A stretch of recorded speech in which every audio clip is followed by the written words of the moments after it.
We're back. We're back. Hi, everybody.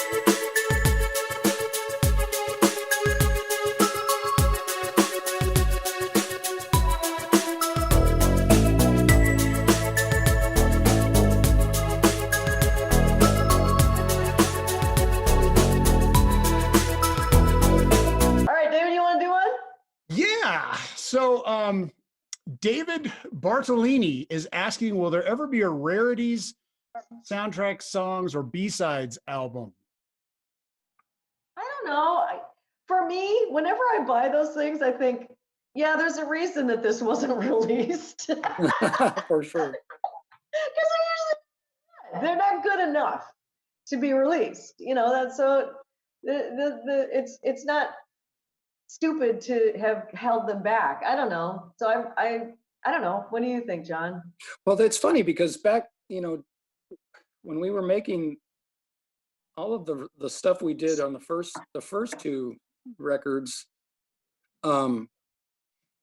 we weren't like doing a bunch of extra stuff because it's so expensive to record. So we weren't sitting there going, oh, let's record 18 songs and use 10. We're like, Right. we're going to record 11 songs and use 10. Right. With Pleasure Victim, we did it so haphazardly. On weekends, if I recall, Terry, you'd come down on a weekend. It would only be a Saturday or Sunday or just a Sunday, and Yeah. there were no extras, if I recall. In Yeah. fact, I think when we were done, who was the manager of Guns N' Roses again? Alan Niven. Alan Niven. He wanted an extra song, so we came up with Torture because we only had 5 at the beginning, right?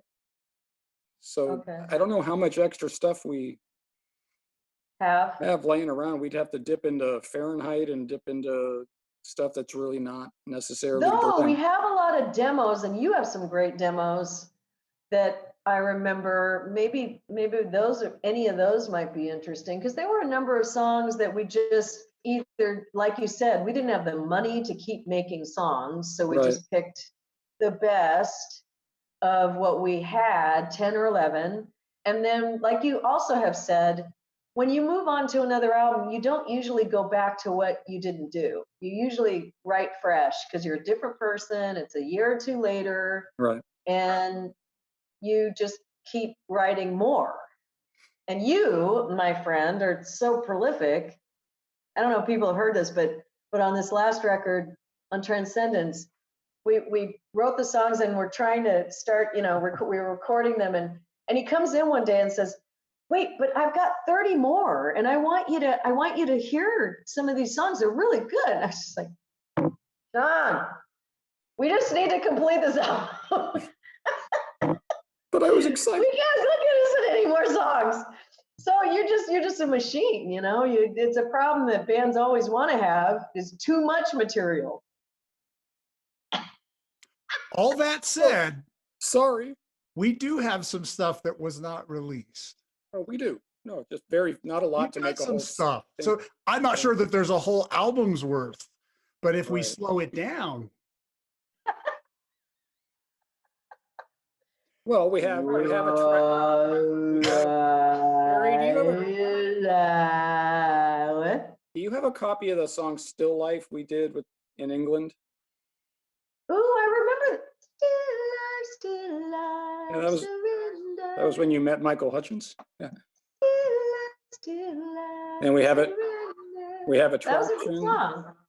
All right, maybe we'll release that one. and we have Attraction, which again, I don't know. There was a reason they Yeah, went. it's okay. Attraction Exactly. was good. It just wasn't quite there yet. Yeah, "Still Life" is just okay too, by the way. Yeah, I know. So I hope that answered your question. We kind of just didn't really answer it, but it's yeah. So wait, let me just put this one because I'm seeing this okay. and I'm feeling really bad about this. Rob Ellis in 1984 sent $15 to join the Berlin fan club. He never got a response. Robert Ellis, we're so sorry. Did he lose his $15 or it just was never cashed? I don't think we should jump to that. Who knows if he's even telling the truth? And David, what year was this again? He says 1984-ish. Well, that makes sense because when What year? That would have been what, Love Lifetime? Hmm. Yes. Did we have, were Mike Crown and James Lawrence still doing the fan club I would then? assume then, yeah. I don't It And know. makes this was sense. when, there's no internet, so they literally like just Xeroxed and put together with staples our little booklet that would come out every few months of called the Masquerade, Yep. and send it out to all of our the members of the Berlin fan. Does this mean we can blame it on the US Postal Service, or did his check get cashed? No, I think Robert Ellis will pay you back for that. I just think that's awful. Well, I'm he's so actually, sorry he that you wants a lost your question answered. $15. I don't know if we answer this question, if this will be okay and sort of make up for the $15, which is probably worth like I was gonna say, a lot of inflation, money today. I can't, At least that's a math thing, and 250. I don't, 70 bucks. math is hard. But he's asking what made us realize we had our synergy.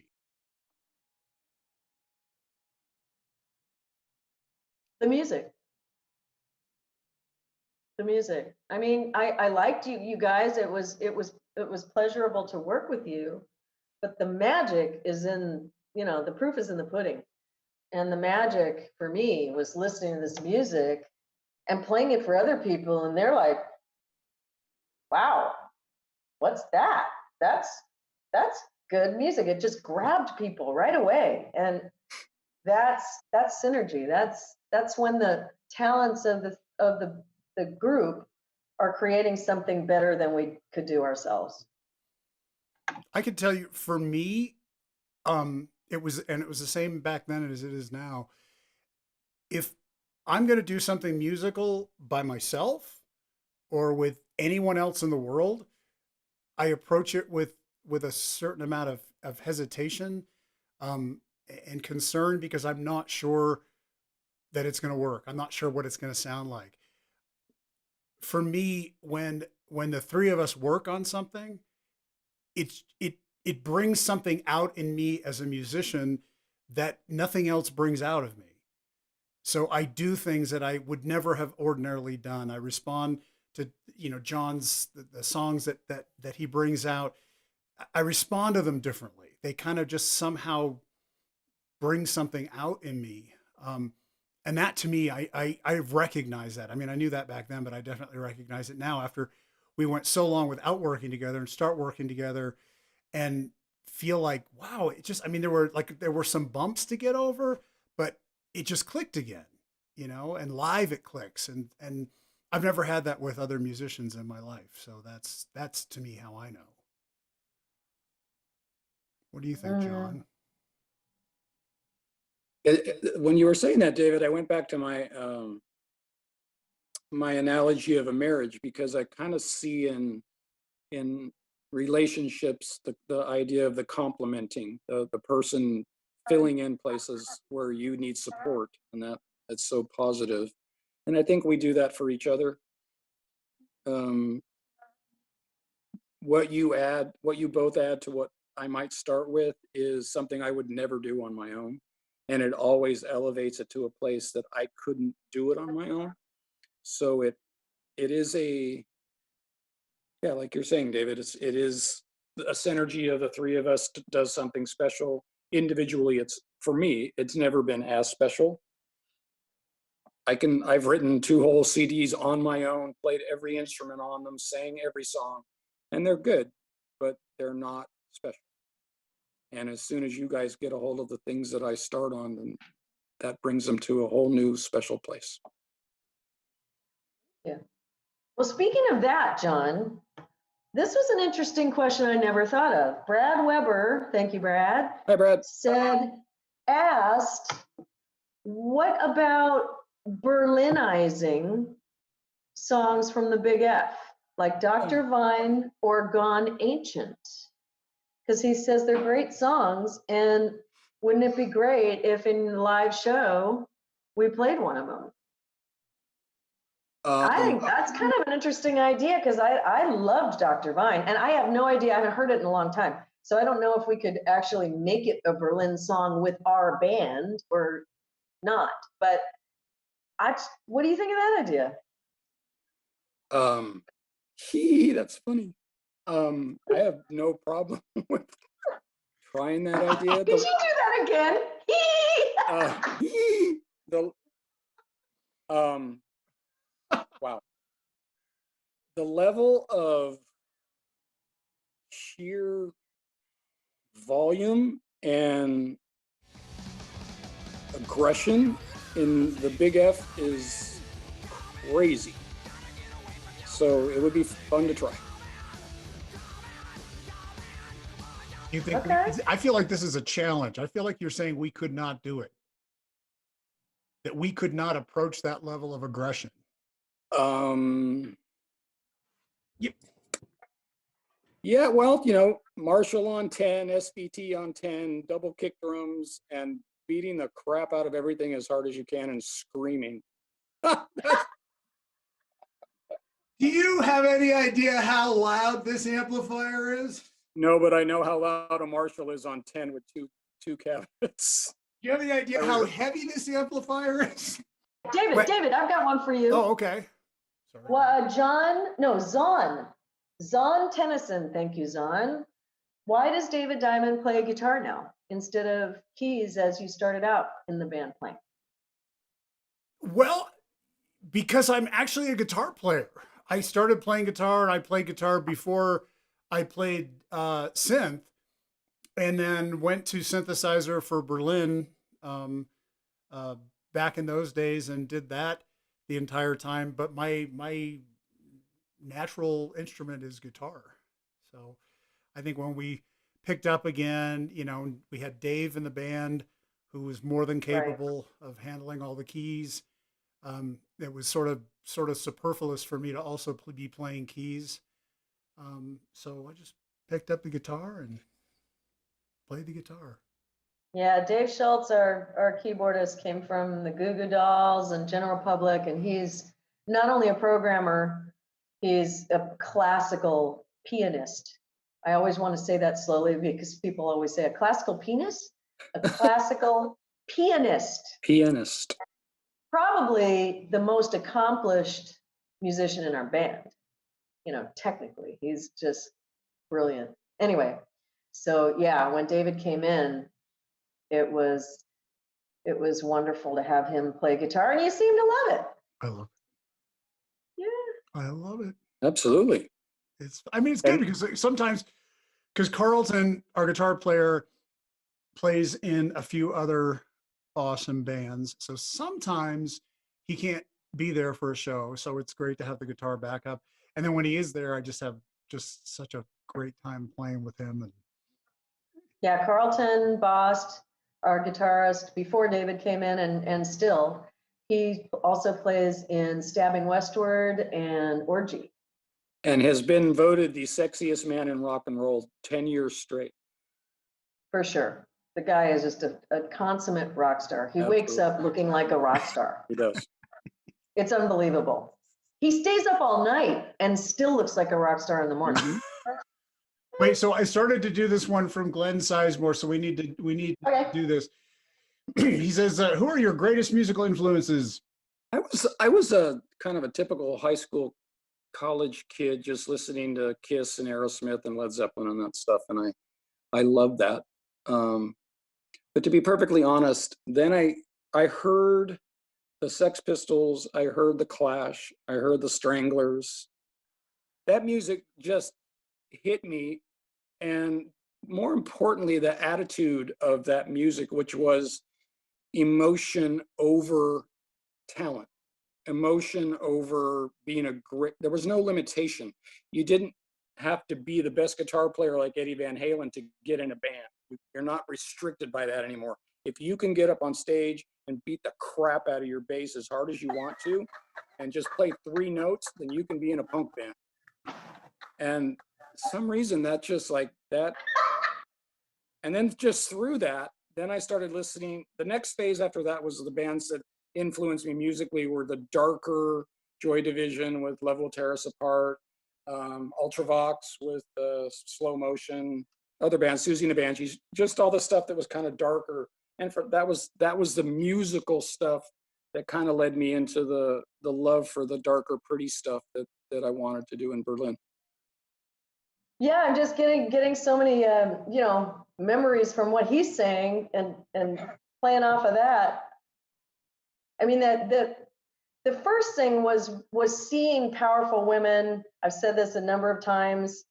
Grace Slick, when I was in my, I think I was 8 when I first saw her, and that was like a light bulb went off, and I saw she was on TV, and it was a concert clip, and she was awesome. She was a guy. She was just, fuck you, I'm fucking here and I'm badass. And it was just, I'd never seen a woman like that. And I loved it, and I wanted to be that. And then of course Bowie and the whole glam rock scene really excited me, because it was rock, but it was different. It was androgynous, and there was makeup on the guys, and I really liked that.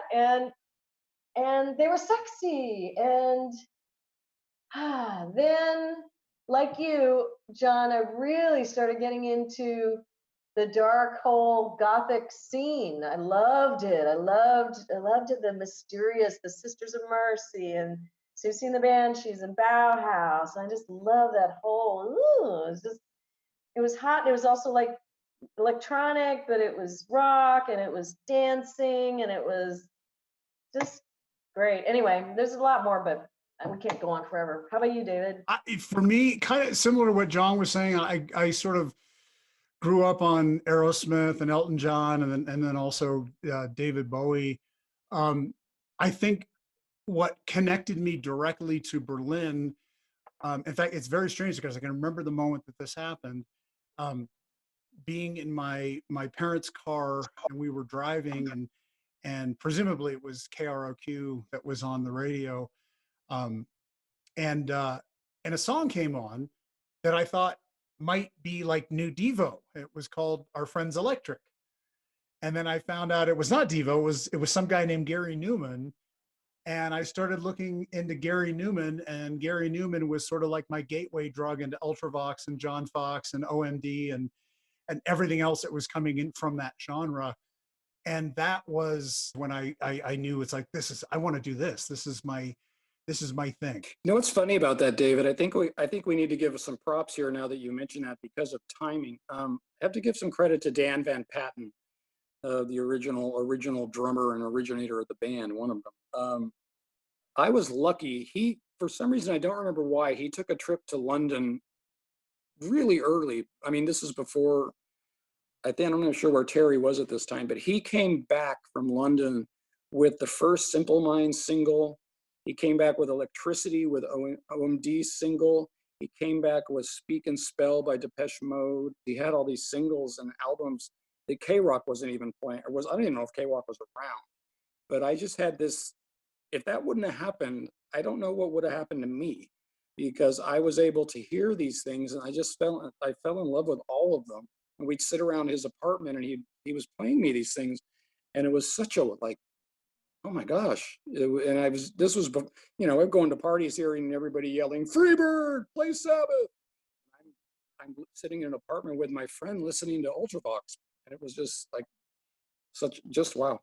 Really lucky that way. So I have to give little props to Dan Van Patten, original drummer of Berlin. May he rest in peace. We love you, Dan. For sure. And I think we can Well, both agree that the whole mention of OMD is not really true. It's just that we met them and became buddies with them on the tour, and we feel obligated to mention them. you're just kissing their ass, is what you're doing. Exactly. We'd like to tour with them again. We all want to play with you guys, OMD. All of you. I can remember, that's not true, because David, you remember Ichabods on State College, where you heard the song the first time? Yeah.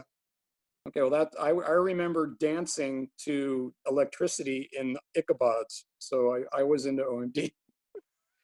And that was, man, I think I was just out of high school. And we all remember the 80s guy dance, right? Let me see if I can do it. You got it, girl. Oh, Not bad, not bad. Yeah. Throw in the double time. Hey, by the way, this is my friend Larissa Brisky's. She has a rock school for girls in Sacramento, Oh, cool. and she wrote wrote Stand Up With Me for the Animal album, and she is awesome. So if you're in the Sacramento area and your girls, if you have kids that want to learn how to be a musician, this is a great school. Just saying. Cool. All right, have we gone on too long? Yeah, For sure. But this is an easy one. Pete Schoen saying, "Would you ever perform any of your albums in their entirety?" Pete, I wouldn't even listen to any of our albums in their entirety. Could you imagine having to perform the whole damn thing?